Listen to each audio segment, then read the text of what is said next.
So yun mga guys, at nandito ako sa MMF at may trouble dito. At ito ay nung isang araw pa, ngayon lang namin ma-attendan, magagawa.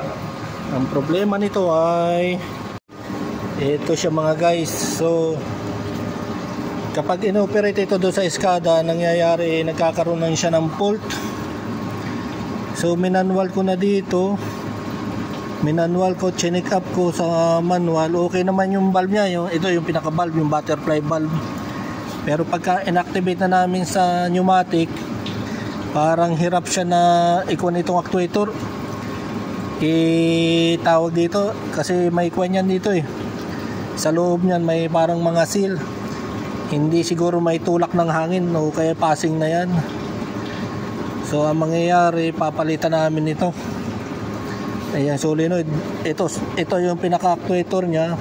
Ito solenoid valve. Ito yung pinaka-limit switch niya. Ito yung regulator, air regulator. Ito ay pneumatics. So ito yung supply ng hangin, papunta yan dyan. Ito yung nakasetting lang lagi sa kuwan pag 6 bars lang okay na yan, kaya nang patakbuhin yan. Kahit isit namin sa 8 bars, hindi niya makaya ma-open at bukas. Open at bukas. Ma-open at sarado. So bala ko, palitan ko na rin tong solenoid, yung silencer niya, pati itong actuator niya. So may bago kami. Ito, papalitan namin yan. So yan ang mangyayari ngayong araw na to, at hinihintay ko lang si Saleh para permahan yung aming permit at in-isolate na niya. Isolated na to. Ayun, at okay na to. Pagka napermahan yung aming permit, babanata na namin to para pampalipas oras. So ayun mga guys, okay na daw yung permit, permado na at may toolbox na. So itong uunahin kong tanggalin yung pinaka limit switch nya. Isa-isahin ko yan, ito, tapos dito, tapos yung connection ng hangin. So yan mga guys, at hindi ko na mai-video kasi wala po tayong videographer. At tayo solo content creator. Okay, let's G tayo, let's G.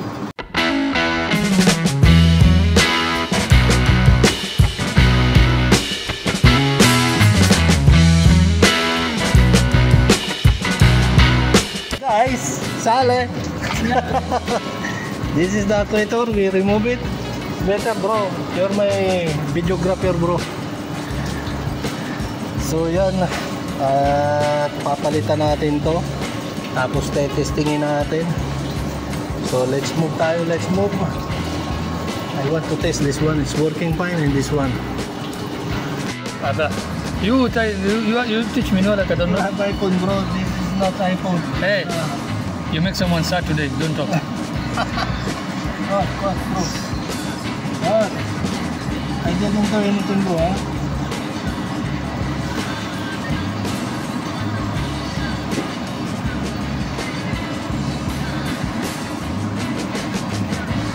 And this is regulator. huh? Regulator bro. Yes. Gentry is fixing his regulator. He want to regulate some people.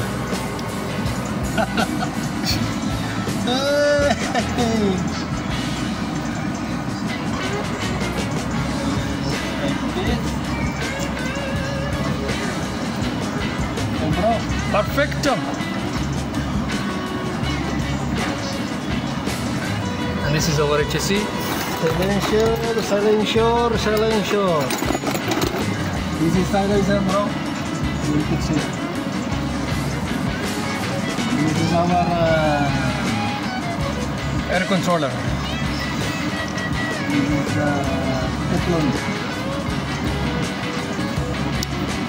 Teflon tape.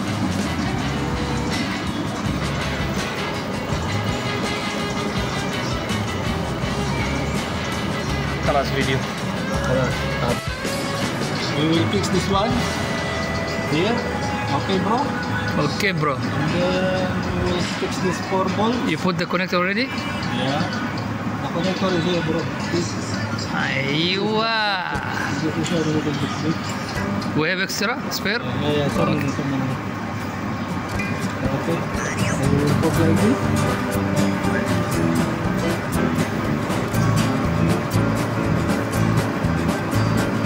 This.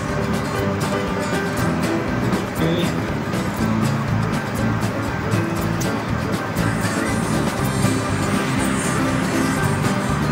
Vale, questo va.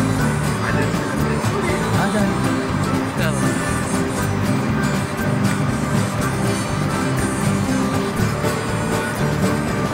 Sema. Okay.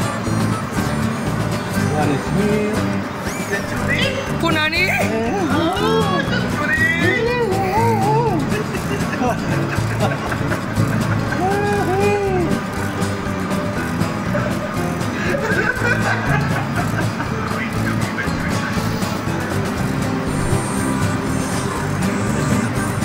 I cannot see what you're doing here.